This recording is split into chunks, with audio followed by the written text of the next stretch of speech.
कभी कभी खामोश रातें इतना कुछ कह जाती हैं कि सुबह होने पर भी उनके लहजे की ठंडक नहीं जाती। कहते हैं हर गांव की मिट्टी में कुछ कहानियां दफन होती हैं, लेकिन कुछ किस्से ऐसे भी होते हैं जिन्हें मिट्टी भी भूल नहीं पाती। रात का समय था, जून का महीना।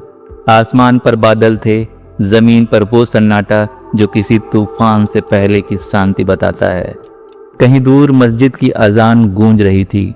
लोग अपने घरों में चैन की नींद लेने की तैयारी में थे, पर मुकुंद गांव की एक गली में कुछ लोग जाग रहे थे, सिर्फ एक ही इरादे के साथ, मिटा देना।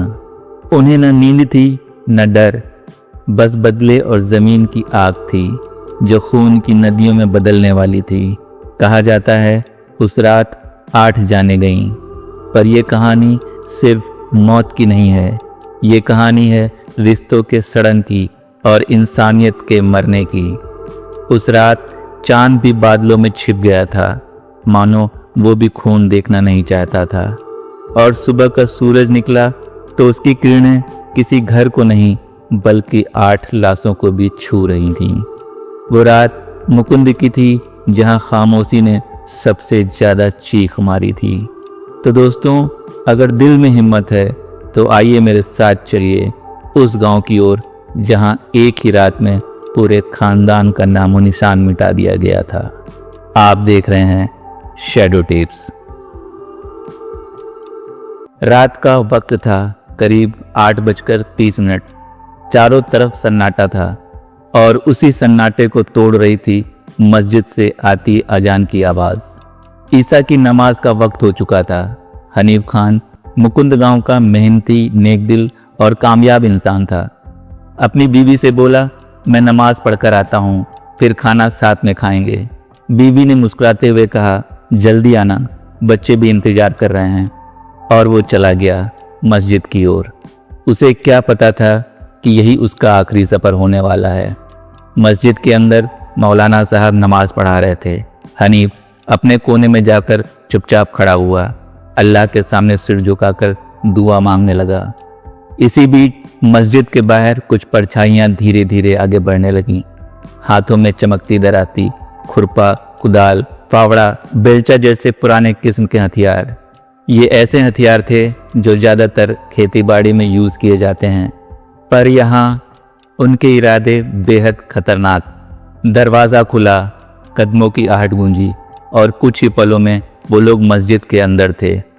हनीफ अपनी नमाज में मग्न था, आंखें बंद थी, पर नियति ने आंखें खोलने का मौका ही नहीं दिया। पहला वार, फिर दूसरा वार, फिर लगातार तीसरा। मस्जिद की ज़मीन पर खून की छींटे उड़ गए। लोग नमाज में खड़े थे, पर किसी की हिम्मत नहीं हुई कि आगे बढ़कर रोक सके। हनीफ चीखा, मुझे बचा लो, अल्लाह के लिए कोई तो इन्हें रोको। पर जवाब सिर्फ खामोशी। इसी बीच मस्जिद के 2 लोग भागते हुए निकले, सीधे हनीफ के घर पहुंचे। भाभी, बाहर जाइए, जल्दी जाइए, कुछ लोग हनीफ भाई को मार रहे हैं। घर के अंदर अफरा तफरी मच गई। हनीफ के 2 बेटे, गुफरान जिसकी उम्र 18 साल, इमरान 16 साल, अपने अब्बू को बचाने भाग पड़े। उनकी माँ कुसुमन रोती रही। माँ ने कहा, तुम लोग मत जाओ, ये लोग पागल हो चुके हैं। लेकिन बेटों ने नहीं सुना। अगर अभी नहीं गए तो अब्बू नहीं बच पाएंगे। दोनों मस्जिद की तरफ भागे, मगर किस्मत उनसे पहले वहां पहुंच चुकी थी। हनीफ अब तक जमीन पर गिर चुका था। हमलावरों ने जैसे ही देखा वो 2 और लड़के सामने हैं, वो पलटे और फिर वही दराती, वही कुदाल, वही फावड़ा, वही वार। जो बाप पर चले थे अब बेटों पर चल पड़े। गांव की गलियों में चीखें गूंज उठीं, बचाओ, कोई तो बचाओ। पर हर दरवाज़ा बंद था। हर खिड़की के पीछे कोई डर के मारे झांक रहा था, पर बाहर आने की हिम्मत किसी में नहीं थी। कुछ ही पलों में दोनों बेटों की लाश भी उसी मिट्टी पर गिर चुकी थी। अब वो खूनी टोली आगे बढ़ी, सीधे हनीफ के घर की ओर। दरवाज़ा अंदर से बंद था। बीवी कुसुम ने अंदर से कुंडी लगा रखा था। बच्चे उसकी गोद में सिमटे हुए थे। दरवाज़ा खोलो, बाहर से आवाज़ गूंजी। नहीं खोलूंगी, तुम लोगों ने खून बहा दिया, कुसुम ने चिल्लाते हुए कहा। पर जोरदार धक्का पड़ा। दरवाज़ा चरमराया, दूसरा धक्का और दरवाजा टूट गया। कुसुम ने दरवाजे पर खड़े होकर रोकने की कोशिश की, पर उसे धक्का देकर गिरा दिया गया। फावड़े का वार और फिर वो वहीं ढेर हो गई।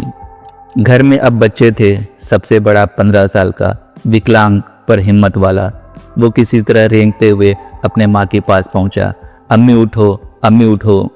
लेकिन हत्यारों ने उसे भी नहीं छोड़ा, एक बार और वो भी खामोश। अब बारी आई 12 साल के बेटे की, जिसका नाम मेहरबान था। वो चिल्लाया, अम्मी को क्यों मारा? पर जवाब वही, फावड़े का वार। फिर 8 साल का दानिश और आखिर में सबसे छोटा अनीस, सिर्फ 5 साल का, रोते हुए बोला, अब्बू कहाँ हैं? हमलावरों में से किसी ने कहा, ये भी बड़ा होकर बदला लेगा। और फिर वार। 8 लाशें, घर खून से डूबा हुआ। सारी रात गांव में सन्नाटा पसरा रहा। सिर्फ एक बूढ़ी औरत की आवाज़ गूंज रही थी। वो थी जैनब खातून, हनीफ की माँ। वो बार बार रोकर कहती रही, कोई तो बचाओ, मेरे बच्चे मिट्टी में मिल गए हैं। पर कोई नहीं आया। रात बीत गई, सुबह की अजान हुई, पर उस घर से उठी सिर्फ लाशों की बदबू। सुबह जब चौकीदार को खबर मिली, वो डरते डरते थाने पहुंचा। साहब, मुकुंद में 8 लोग मारे गए हैं। पुलिस टीम गांव पहुंची। चारों तरफ तबाही का मंजर था। मस्जिद में हनीफ की लाश, गली में 2 बेटे और घर में भी लाशें। पिता गफूर खान लौटे। अपने बेटे और पोतों के शव को देखकर गिर पड़े। बोले, ए खुदा, किसने किया ये सब? जैनब ने कांपती आवाज में कहा, ये तेरे अपने ही थे, तेरे बाकी दोनों बेटे मुबारक और मुफिल। उन्होंने ही इनको मारा है। गफूर का दिल जैसे रुक गया। सगे बेटे जिन्होंने अपने ही भाई का, भाई की बीवी का और बच्चों का कत्ल कर दिया था। थाना प्रभारी शंभुनाथ सिंह ने तुरंत रिपोर्ट दर्ज की। मामला पुलिस से अदालत तक पहुंचा। गांव थर्रा उठा।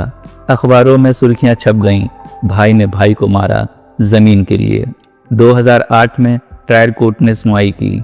11 लोग नामजद हुए, पर सबूतों के अभाव में 7 बरी कर दिए गए। बाकी 4 दोषी करार हुए, मोफिन खान, मुबारक खान और उनके बेटे सद्दाम और वकील।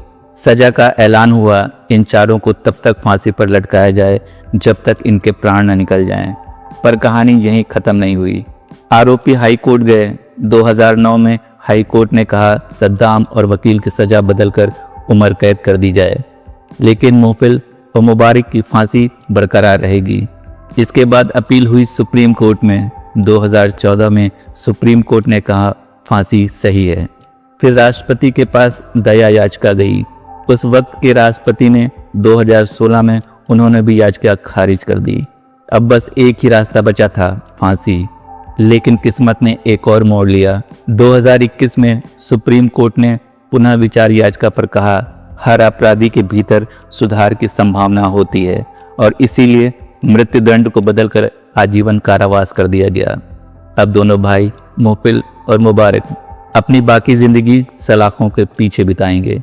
आज भी जब मुकुंद गांव का नाम लिया जाता है, लोग कहते हैं, वो गांव जहां भाइयों ने भाई को ही मिटा दिया था। ये कहानी सिर्फ एक परिवार की नहीं, ये कहानी है लालच, नफरत, जमीन की जंग की, जहां रिश्ते मिट गए और इंसानियत मर गई। और अगर कोई कहे थोड़ी सी जमीन क्या चीज होती है, तो मुकुंद गांव की वो रात याद करना, क्योंकि वहां जमीन बच गई और एक पूरा खानदान दफन हो गया। दोस्तों, ये कहानी सिर्फ डराने के लिए नहीं है, बल्कि याद दिलाने के लिए है कि गुस्से और लालच का अंजाम हमेशा खून और पछतावे में होता है। आप जहां भी हैं, अपनों से मोहब्बत कीजिए, सुरक्षित रहिए और इंसानियत को जिंदा रखिए। गांव की वो रात अब बीत चुकी है, पर उसके निशान आज भी वहां की हवाओं में हैं। जहां कभी बच्चों की हंसी गूंजती थी, आज सिर्फ खामोशी है।